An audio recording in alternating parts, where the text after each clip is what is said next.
Honorable MP Sumanthiran. Thank you, Honorable Speaker, for the opportunity to speak at this important adjournment motion. First, let me express my deep sadness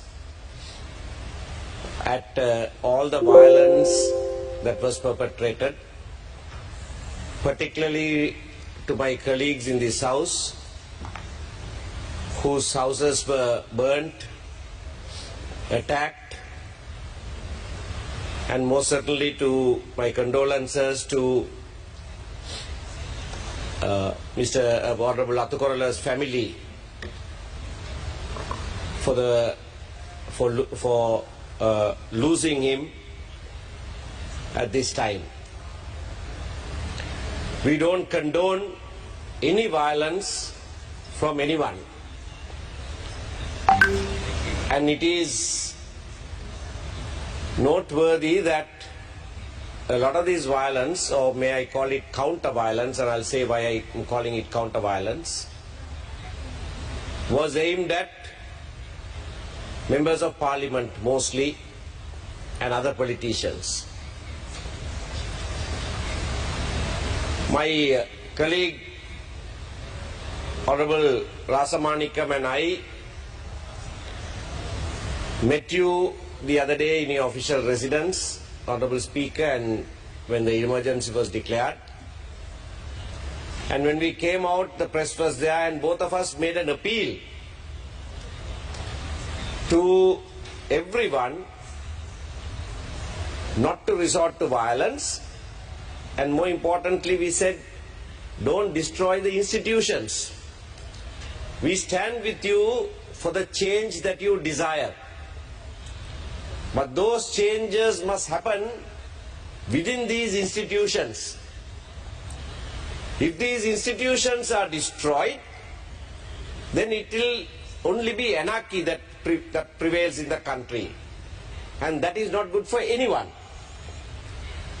We said we understand the frustration of the youth, that there is so much delay, that it takes so long, but nevertheless there is no other way.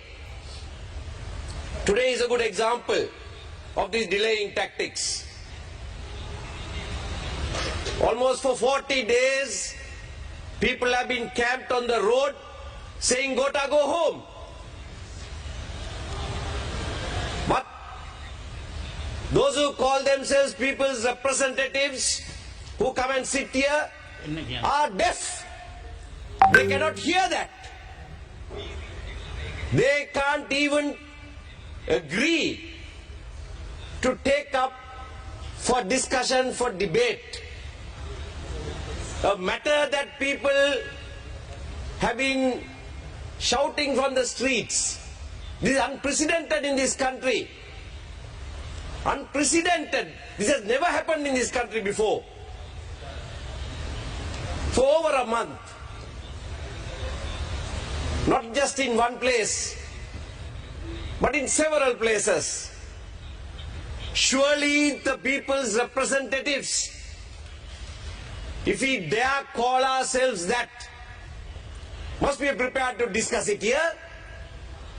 Why block that? What's the fear? What's the fear?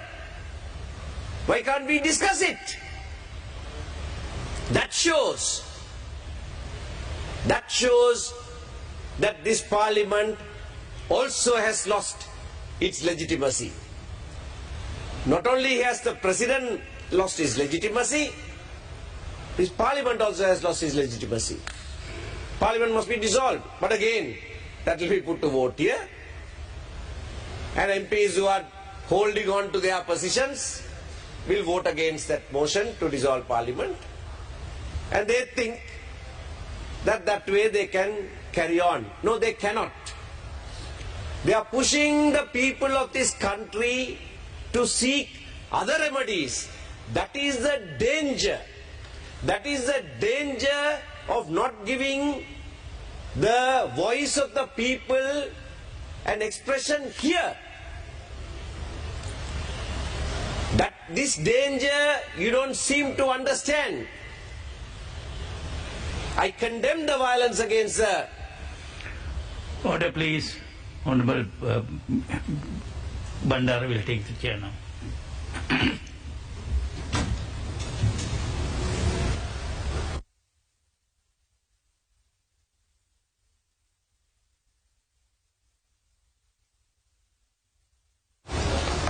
How many minutes? Good. Honorable member, go ahead. Honorable Presiding Member, it's strange to address you now since another member was asked to chair when the Speaker got off the chair now. That was interfered with by the Leader of the House, who seems to decide who sits at what time. Honorable Rasamanikam was sent a message to take over the chair when the Speaker got down. And the Leader of the House, now this is the kind of thing that is happening in this House. This is why people are demonstrating outside. The Honorable Leader of the House did not want Honorable Rasamanikam to chair, and you were sent for, word was sent for you, and you were brought here, and then you have now mounted the chair. Nevertheless, I continue with my speech. This Parliament is not giving ear to what the people are saying. All that I asked was that, let's debate it here. Now what's your problem? Why can't you debate it? There was emergency declared. There was emergency declared, and Article 155 4(2) says, if the Parliament is at the date of the making of such proclamation separated by any such adjournment or prorogation as will not expire within 10 days, the proclamation shall be issued for the meeting of the Parliament within 10 days. Now, 6th, the Parliament adjourned. Next meeting today, 17th. There is a gap of over 10 days. The Constitution very specifically says that if it is separated by longer than 10 days, another proclamation shall be issued summoning Parliament. That has not been done. That wasn't done. Article 42, which I read earlier in the day, says the President is responsible to this Parliament not only for his duties, performance, powers and functions under the Constitution or in law, but also for the law for the time being relating to public security. He's failed. Even in the most recent exercise of his powers under the Public Security Ordinance, where the Constitution says he shall make another proclamation summoning Parliament. He has not done that. He has not done that. So that is just the most recent one. Now, isn't this an important issue? I know that the violence that was perpetrated on the 9th and thereafter are important issues. I condemn it. I haven't still got to the genesis of that violence. I'll come to that in a moment. But the counter-violence against politicians of whichever side, we condemn unambiguously. But we also condemn the violence that started the counter-violence. And what is that? The violence that started the counter-violence was on the morning of the 9th of April, the 9th of May. The meeting at Temple Trees. Now, the Attorney General has named 22 people, because until then the police won't act. Attorney General, whom we have criticized as being partial, as being the person who is withdrawing cases against politicians on the government side, is now trying to redeem himself. Nevertheless, he has now named 22 people. How many of them are members of this August Assembly? We call it August Assembly. How many of them are members of this House? All on the government side. The Attorney General whom you appointed, who's been acting on your side, now he is naming government members. And he has said arrest them, including the senior DIG for Colombo, for allowing this to happen. But eventually, the buck stops with the President. He was in charge. He was in charge of the security. He held the post of Defence Minister and that of Internal Security. I heard the Honourable Member who proposed this motion repeatedly say that the police did not intervene, that the police looked the other way, that the police did not even take the numbers of the motorcycles in which the assailants came. Now who was in charge of the police on that at that time? Your own President. Your own President. And when we move to discuss a matter, a motion of censure on the President, you protect him. You block that motion. How is this possible? The very person who allowed your house to be destroyed, the very person who allowed attack by all those assailants on peaceful demonstrators in Golface the other day. It took more than an hour. It took more than an hour for those assailants to walk from Temple Trees to Golface after destroying the huts that have been put up by the demonstrators outside Temple Trees. What was the President doing for 1 full hour? He was just there watching. Must have thought, jolly good, let them destroy Gotagogama also. I'll take 2 for the price of 1. After they did the Temple Trees, he must have thought, bonus for me also, let me get this also out. Otherwise, how do you explain President who is functioning from the President's house, not seeing for over an hour these assailants coming and mercilessly attacking unarmed, peaceful protesters? The world had said this. Everyone has said that this is the most impressive of all the protests that they have seen. For over a month, they did not allow violence. They did not use violence. Peacefully demonstrating.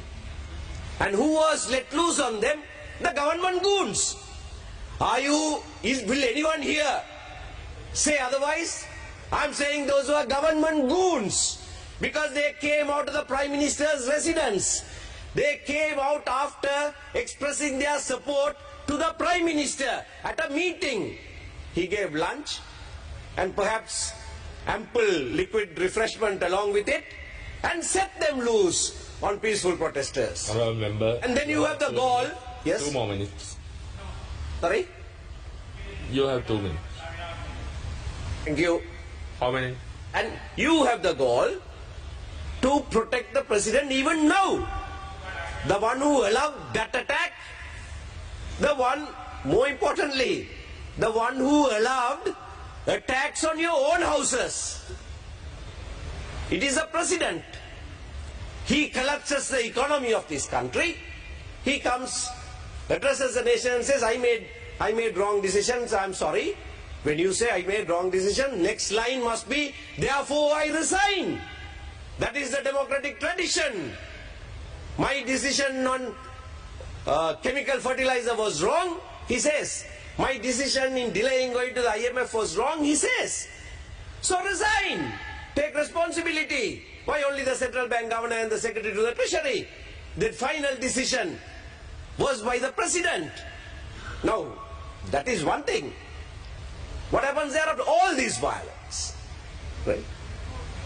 And the government members unashamedly are standing here complaining about the violence against them without condemning the person who is responsible for that violence, without condemning the person who allowed that violence to happen against themselves.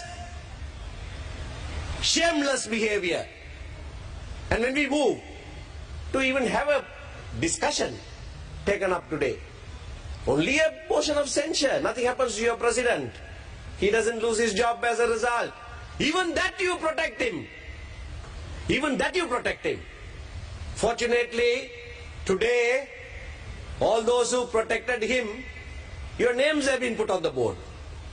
The country knows who's protecting the president, who is not protecting you. Absolutely shameless conduct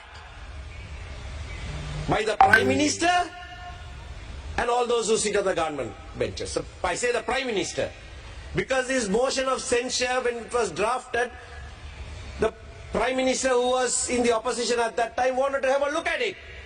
I have the record here, evidence of that. I sent it to him on the 26th of April. He vetted it. He told me, let's send it to Golface. We'll have their consent also. He sent it to Golface. He got their consent also. And he issued two public statements on the 30th of April saying, I will vote for this. There was a tweet also that he will vote for it. Now if he will vote for it, why did he vote against that being taken up today? What games is he playing? Only thing that has changed between that day and today is that he has got a job. He has got a job as a Prime Minister. So he has switched. He has traded. He has traded his principles, his policy, which he publicly told this country, for a Prime Minister's job. That's the Prime Minister we have in this country. We are ashamed. We are ashamed to have as the leader of the country, as the head of the state, this president, whom the whole country wants to leave. We are ashamed to have as Prime Minister someone who does not know whether he is sitting or standing or walking. He doesn't know what his principles and his policies are. He says one thing, does another thing. He says, let's have a woman as a deputy speaker, publicly said it, and he can't get his members to vote for that woman candidate as a deputy speaker. That is the Prime Minister who is asking for support from the opposition. He doesn't have the support of his own people on the government benches. He is asking for support from us. We will support anything for the sake of the country. We will support everything that is done to save this country from this economic calamity, for which the President is absolutely responsible. The final responsibility lies with the President. But yet, for the sake of the people, we will support every right move. But that does not mean we will take a step back from criticizing, from laying the blame at your feet, because that is where it lays. It doesn't lay anywhere else. And now it lays at the feet of the Prime Minister as well. He says, today I didn't come take this job to protect anybody. Then why did he protect the President in this vote that was taken a little while ago? Why did he do that? He stands exposed. The so-called government stands exposed. The President stands exposed. Your motion, we support it. Your adjournment motion is against the President, who was responsible for law and order in this country. Thank you very much.